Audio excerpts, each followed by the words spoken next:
As a child, Kojo had known only hardship and loneliness. Orphaned at a tender age, he wandered the dusty roads, searching for a place to call home. His days blurred into an endless cycle of hunger and thirst, until one fateful morning, he stumbled upon Wasa Akrapong.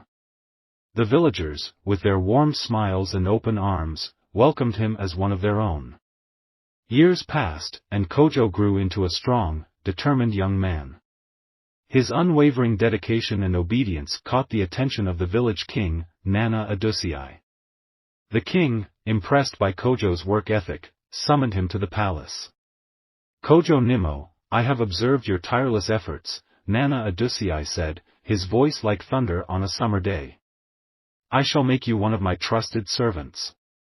Serve me with loyalty, and I promise you a life of purpose." Kojo's heart swelled with gratitude. He vowed to repay the king's trust, pouring his soul into every task. As he worked, he gained the king's favor, becoming an indispensable member of the palace staff. However, not everyone shared the king's admiration for Kojo. Akwasi Breaker, a seasoned servant, seethed with envy. His once privileged position now threatened by the young upstart, Akwasi's resentment simmered, waiting to boil over.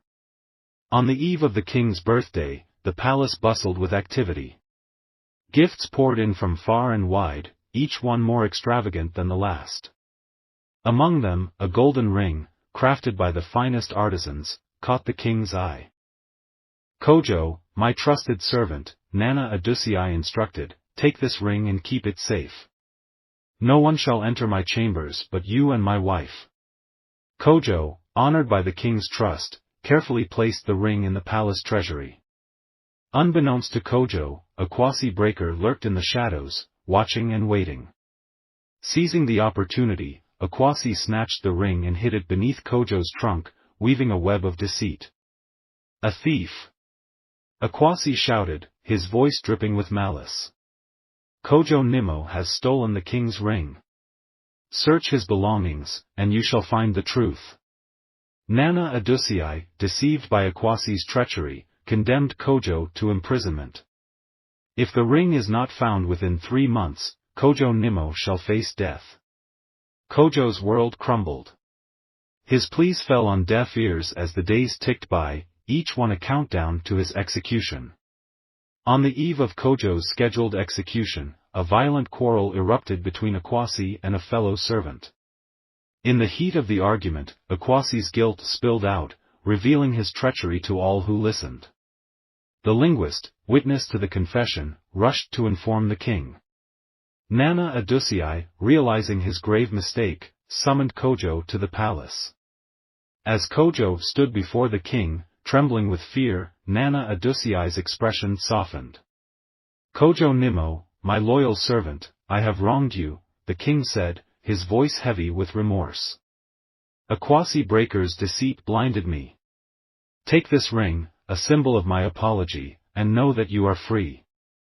Overwhelmed with emotion, Kojo accepted the ring, its weight a reminder of his hard-won redemption. From that day forward, Kojo's status in the palace changed. No longer just a servant, he became a trusted advisor, his wisdom sought by the king himself. As Kojo looked out upon the village, he knew that his struggle for acceptance had forged an unbreakable bond with Wasa Akrapong. He had found his true home, where love, forgiveness, and second chances awaited. And so, Kojo Nimmo's story became a beacon of hope, illuminating the path for all who sought belonging and purpose in the village of Wasa Akrapong.